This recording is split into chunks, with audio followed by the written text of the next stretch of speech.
Hello friends, welcome है आपका मेरे यूट्यूब चैनल ग्राफिक्स अनुष्का में। जैसा कि मैंने लास्ट ट्यूटोरियल जो अपना बनाया था वो हॉरर फोटो मैनिपुलेशन पे बनाया था, तो मैंने कहा था नेक्स्ट जो मेरी वीडियो होगी वो उसके पैरालैक्स इफेक्ट पे होगी। तो आज हम वही पैरालैक्स इफेक्ट क्रिएट करेंगे। वो एक स्टिल इमेज होती है, उनको 3D में हम कैसे कन्वर्ट कर सकते हैं वो हम आज सीखेंगे। ओके, तो चलो स्टार्ट करते हैं हम अपना पैरालैक्स इफेक्ट। तो मैंने ये जो डेविल की और जो मेरा बैकग्राउंड था उसकी इमेज ऑलरेडी डाउनलोड करके रखी हुई है कलर ग्रेडिंग करके। हम लेके आते हैं इमेज अपनी डेविल की। देन ओके स्टार्ट करते हैं। पहले तो हमारा जो मॉन्स्टर है उसका थोड़ा सा कलर हमारे बैकग्राउंड से मैच नहीं है, तो हम पहले इसका कलर मैच कर लेते हैं। तो मैं इस पर लुमेट्री प्रीसेट है, इफेक्ट है, प्रीसेट में जाऊंगी, वहाँ लुमेट्री कलर सर्च करूंगी और उनको डावल पे डाल दूंगी और इनका कलर अब मैं करेक्शन करती हूँ। तो फर्स्ट ऑफ ऑल मैं कर्व पे जाऊंगी। कब मैं मेरे को कौन सा कलर कैसे बैलेंस करना है आप अपनी इमेज के अकॉर्डिंग सेट करिएगा। ठीक है, इनको पहले कर लीजिए क्योंकि बाद में हम 3D में इसमें वर्क करने वाले हैं तो हमें बहुत डिफिकल्टीज हो जाएगी फिर बाद में एडजस्ट करना, क्योंकि 3D लेयर होती है वो थोड़ी हैवी फाइल हो जाती है।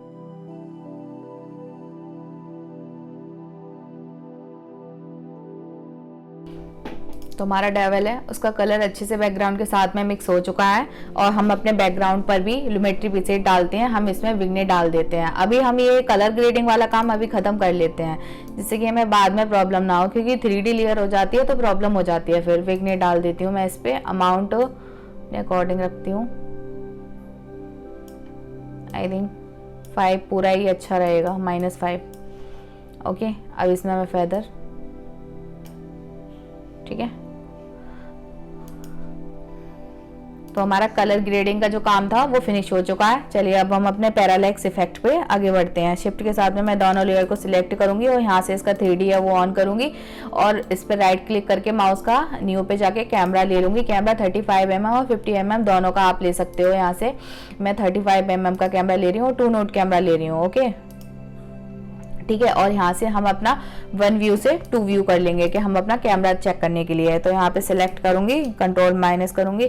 तो अब आप यहाँ पे देख सकते हो कि ये जो एक छोटा सा बॉक्स है ये हमारा कैमरा है, ठीक है, ये हमारा कैमरा है। और यहाँ पर जो ये जो व्हाइट कलर की एक आपको स्ट्रिप नजर आ रही है ये हमारी लेयर्स हैं ये, ठीक है।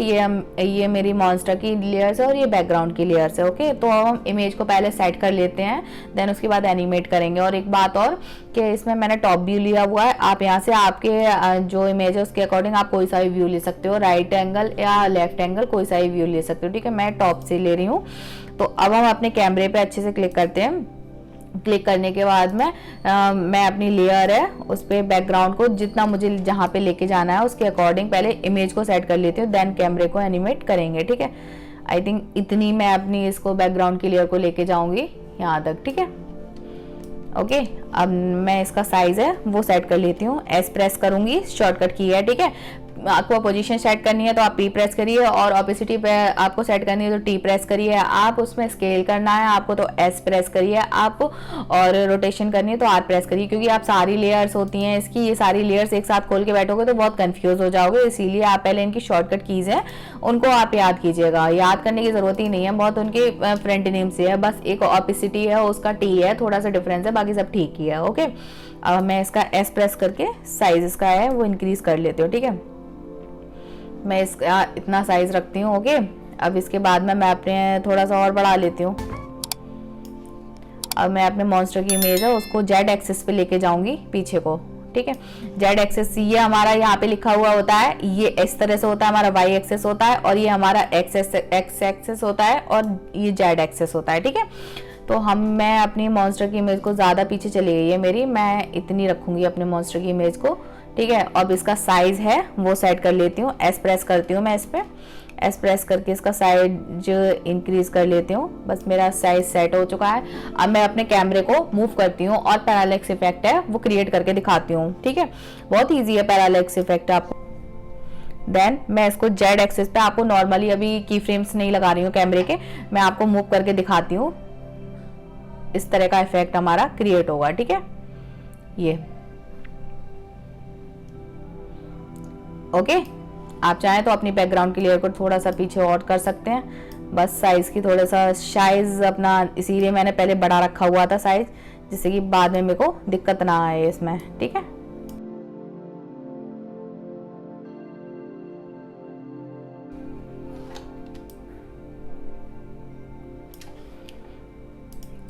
तो अब मैं अपने कैमरा है उसके की फ्रेम्स को ऑन कर लेती हूँ। ठीक है, ट्रांसफॉर्म पे जाएंगे।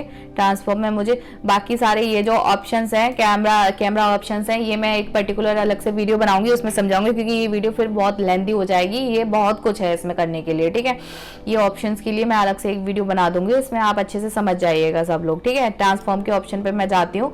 अब मुझे ये एनिमेट करना है, मुझे ये रिवर्स में एनिमेट करना है, तो फिर मैं बाद में रिवर्स करूँ या अभी करूँ एक ही बात है। तो फिर मैं अपनी ये वीडियो है ज़्यादा 12 सेकेंड की बनाना चाहती हूँ, तो 12 सेकंड पे आके मैं अपना, मुझे लास्ट पोजीशन है अपने जो ड्रैगन है उसकी ये चाहिए। ठीक है, तो उसके लिए मैं लास्ट में इसमें जाके पॉइंट ऑफ इंटरेस्ट, इसका पॉइंट ऑफ इंटरेस्ट क्या होता है, ये जो आपको ये जो आइकन दिख रहा है, ये एक जो हमारा ये रोटेट करता है इन सारी चीजों को। ठीक है, इसको कहते हैं हम पॉइंट ऑफ इंटरेस्ट कहते हैं। इसकी पोजीशन ठीक रहे उसके लिए हम ये ऑप्शन पे क्लिक करें। और देन नेक्स्ट, तो पोजीशन तो आपको पता ही है, जब आप 3D सीख रहे हो तो पोजीशन मतलब क्या है, क्या इसको कहाँ से कहाँ शिफ्ट करना है, ये उसकी पोजीशन है। ठीक है, मुझे लास्ट इसकी पोजीशन और इसका पॉइंट ऑफ इंटरेस्ट यही चाहिए। अब मैं आती हूँ अपने नेक्स्ट 6 सेकंड पे आती हूँ। ठीक है, 6 सेकंड पे आके मैं इसको इसके जेड एक्सिस पे इसको मूव करती हूँ। ठीक है, जेड एक्सिस पे मूव करने के लिए मुझे यहाँ पे इतना मूव करना है इसको। ठीक है, लेकिन मुझे इसमें एक प्रॉब्लम नजर आ रही है कि मुझे इसकी जो शोल्डर है, शोल्डर के ऊपर से या यहाँ से मुझे इसको वाटरफॉल है उसको वो दिखाना है, लेकिन मेरा ये जो डेवल है ये बीच में आ रहा है। तो इसके लिए मैं इसकी पोजीशन है पहले उसको सेट करती हूँ। ठीक है, इसके लिए आप चाहे यहाँ से इसकी लेयर्स को मूव कर दीजिए, चाहे आप इसको डायरेक्ट ड्रैग कर दीजिए, चाहे यहाँ पे वैल्यू डाल के आप यहाँ पे वैल्यू डाल के इसकी पोजीशन को सेट कर दीजिए, सब एक ही है। ठीक है, तो मैं ड्रैग करती हूँ, इसको ड्रैग करके शिफ्ट के साथ करती हूँ जिससे कि ये स्ट्रेट हो। तो मुझे यहाँ से दिखाना है। ठीक है, इतना दिखाना है मुझे अपने डेवल को 6 सेकंड पे। ठीक है, ओके, मूव। देन अब मैं इसके अब मैं अपने कैमरे पे क्लिक करती हूँ। कैमरे पे क्लिक करने के बाद जेड एक्सिस पे अपना कैमरा है वो मूव करती हूँ। अब ये आप देखिए लास्ट में यहाँ पे आ गई, मेरा मूव हो गया। अब मैं जाती हूँ अपने 0 सेकंड पे।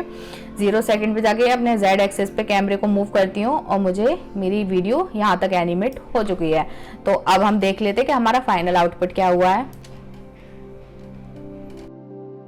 इस तरह से कुछ एडिट हुई है मेरी एक ये 3D में वीडियो। अब स्टिल इमेज है ये इसलिए, लेकिन इसमें मुझे एक प्रॉब्लम नजर आ रही है कि जैसे मैंने जब इसको डेवल को अपना सेंटर में रखा हुआ था तो वहां पे कुछ ज्यादा अच्छा लुक दे रहा था। तो आई थिंक मुझे इसकी पोजीशन है अपने डेवल की वो सेट करनी चाहिए। पहले इन ऑप्शंस को मैं बंद नहीं करती हूँ, मुझे जरूरत पड़ जाए शायद इनकी। तो उसके लिए मैं अगर डायरेक्टली यहाँ पे लास्ट की फ्रेम पे इसकी पोजीशन को अगर एनिमेट कर दूंगी तो वहां पे प्रॉब्लम हो जाएगी, क्योंकि ये जो पोजीशन इसकी सेट की हुई है कैमरे ने, तो यहाँ पे भी इसमें पोजीशन इसकी बेकार हो जाएगी, मतलब इधर उधर हो जाएगी। तो आपको कैमरे की पोजीशन है उसको एनिमेट नहीं करना है, आपको डेवल की पोजीशन है उसको सेट करना है। ठीक है, तो मैं अभी इसके प्रीवियस की फ्रेम पे जाती हूँ। तो प्रीवियस की फ्रेम मैं प्रेस जे करती हूँ। ठीक है, नेक्स्ट की फ्रेम पे जाना है तो आपको के प्रेस करना होगा, प्रीवियस की फ्रेम पे जाना है तो आपको जे प्रेस करना होगा। ठीक है, तो मैं अभी प्रीवियस की फ्रेम पे जाने के लिए जे प्रेस किया मैंने। अब इसमें पोजीशन के लिए मैं पी प्रेस करती हूँ। ठीक है, मुझे इसकी यहाँ पे पोजीशन यही चाहिए। अब नेक्स्ट की फ्रेम पे जाने के लिए के प्रेस करती हूँ। यहाँ पर इसकी पोजीशन है मुझे वो अपने एनिमेट करनी है, तो मुझे इसकी सेंटर में चाहिए। ठीक है, शिफ्ट के साथ मैं प्रेस करती हूँ और इसको सेंटर में लेके आती हूँ। ओके, जो एडिट करी है वो हमारा ये रिजल्ट आया है।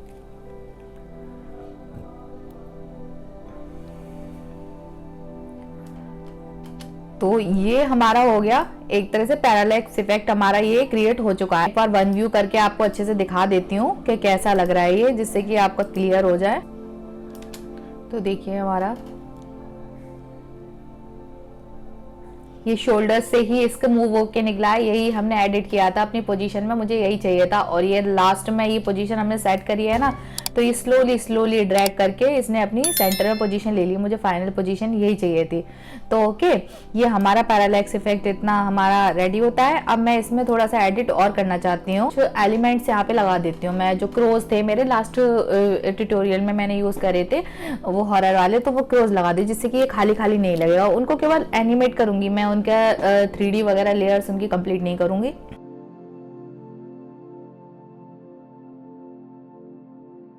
ले मैं इसको लेके आती हूँ अपने डेविल के पीछे लेके जाना है मुझे, इस लेयर को डेविल के पीछे लेके जाना है क्योंकि ये क्रो है मुझे पीछे चाहिए ना उसके।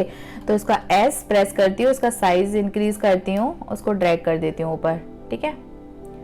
और इसका साइज आई थिंक इतना बेटर है।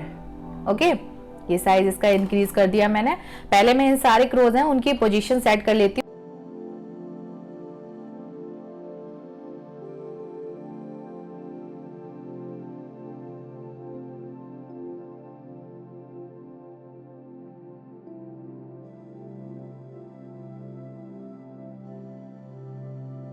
ओके, अब हमारे सारे क्रोज हैं उनकी पोजीशन सेट हो चुकी है। अब मैं पहले इनका कलर बैलेंस कर लेती हूँ क्योंकि ये अलग अलग लग रहे हैं। तो लिमेट्री कलर है, इफेक्ट एंड प्रीसेट में मैं सर्च करूँगी लिमेट्री कलर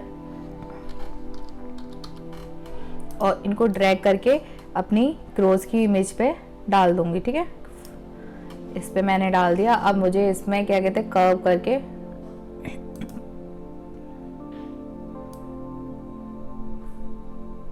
बिल्कुल ब्लैक चाहिए मुझे, मैंने ब्लैक कर दिया। ओके, अब मैं यहाँ से इसका लिमिट्री प्रीसेट जो मैंने अभी डाला है इसको कॉपी करूंगी यहाँ से कंट्रोल सी, और मैं बाकी के जो क्रोज है उन पे पेस्ट कर दूंगी कंट्रोल वी।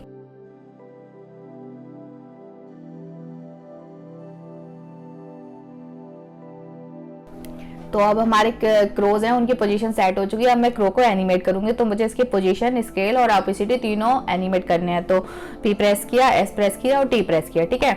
अब इसको मुझे यहाँ तक इतना लेके 11 सेकंड लगभग होगा, तो थोड़ा सा मैं कर लेती हूँ 11 सेकंड पे मुझे लाके इसके क्रो की पोजीशन है वो फाइनल ये चाहिए। तो मैं पोजीशन और स्केल और ऑपेसिटी तीनों यहाँ पे फाइनल रखती हूँ और प्रीवियस की फ्रेम जो कैमरे के की फ्रेम है उस पे जाती हूँ, जे प्रेस करती हूँ। यहाँ पर मुझे इसकी पोजीशन है वो इतनी चाहिए, यहाँ से चाहिए, यहाँ से एकदम उड़ता हुआ यहाँ पर आए, ठीक है। और इसका स्केल है वो मुझे थोड़ा कम चाहिए, थोड़ा नहीं हाफ ही कम चाहिए। ऑपेसिटी में बिल्कुल 0 कर दूंगी, ठीक है। ये मैंने इतना एनिमेट किया। इन सबको सिलेक्ट करूंगी, F9 प्रेस कर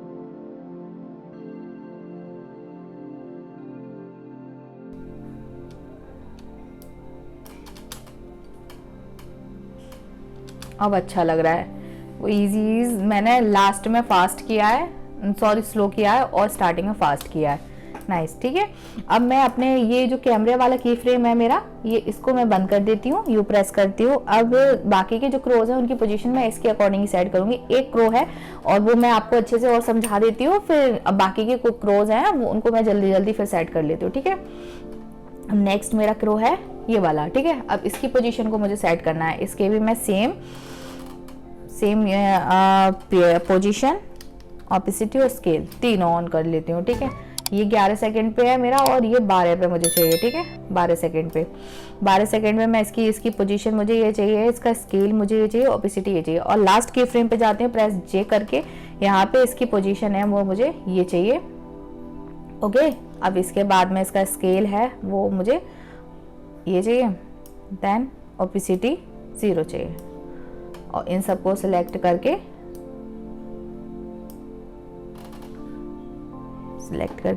F9 प्रेस करके इजीज डाल दूंगी।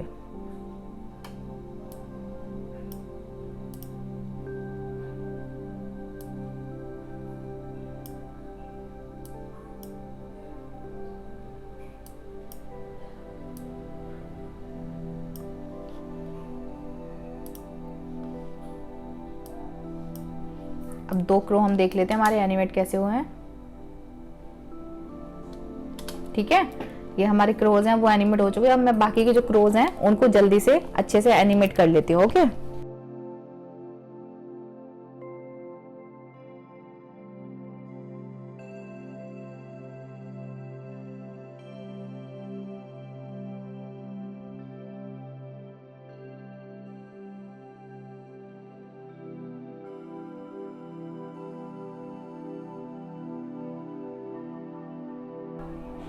अब मैं आपको फाइनल वीडियो दिखाऊंगी कि कैसी एनिमेट हुई है हमारे क्रोज वगैरह की। तो फिर आप देखो हमारे क्रोज एकदम अच्छे से एनिमेट हुई हैं। बस मुझे इसमें जो क्रोज हैं मेरे वो स्पीड से एकदम आ रहे हैं, तो मैं इन सबको सिलेक्ट करके जितने भी मेरे क्रोज हैं शिफ्ट के साथ मैं इनको सिलेक्ट करूंगी और इसमें मोशन ब्लर है वो अप्लाई कर दूंगी, जिससे कि ये एनिमेशन मेरी और स्मूथ लगेगी।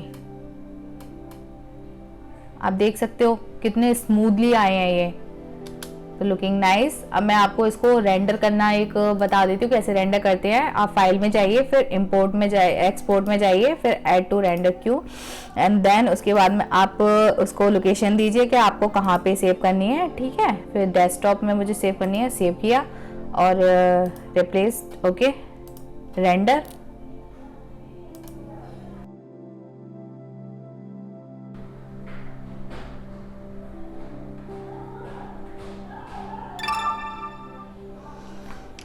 तो अब मेरी वीडियो रेंडर हो चुकी है, मैं आपको अब दिखाती हूँ कि कैसी रेंडर हुई है, ठीक है।